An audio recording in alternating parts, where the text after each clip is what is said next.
if you're not sure about engines, I'm here to give you a quick run through. So you got your engine, and inside your engine, you got your pistons, 1, 2, 3, 4, boom, boom, boom, boom, boom, up and down.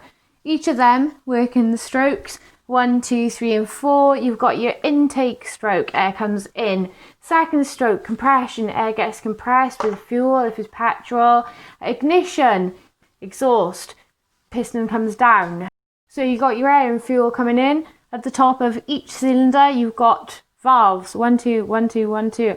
You've got an in, you've got an out. Air in, exhaust out. Each of these got springs, so they return back to their position. And crankshaft then, which is activated by the pistons moving up and down. You've got your ring gear. How an engine starts is starter motor, which you trigger with your battery. You trigger the start motor, turns the ring gear, starts turning all of these pistons, and it activates the process. The valves at the top are moved by the crankshaft, which is on a belt. You've got your crank connected to your camshaft at the top, so the bottom of the engine is connected to the top of the engine. So everything this does is coordinated with what these valves are doing. Diesels, no spark plugs. The fuel ignites under compression, which is cycle number 2. As the piston comes up, boom, fuel explodes, pushing the piston down. On a petrol engine, you've got your spark plugs. Boom, boom, boom, boom, boom. These are what ignite the petrol and the air as it's on its intake and compression stroke. Bang, it's the petrol that explodes with the spark of the spark plugs. Fuel system, you put fuel into your tank. These run up lines up to the fuel injection system. You will either have an inline style fuel filter, or you'll have a plug-in system in the bay with lines on top and lines underneath.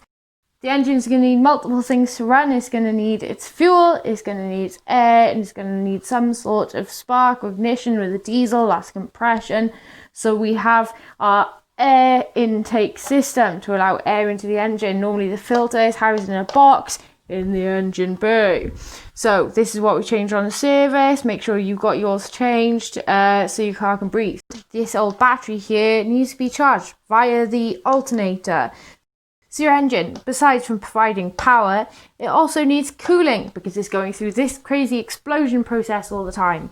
And also needs lubrication, which is where your oil comes in. Back end of the process, you have your engine. You have your exhaust coming out, which normally comprises of some sort of catalytic converter to make sure that fumes aren't killing the wildlife, and some sort of noise reducing back box that just keeps your car quiet so that you don't offend the neighbours. But between all these components, that's your engine. So that's my super quick guide on 4-stroke cycle engines. I'll probably do some more videos and watch this space.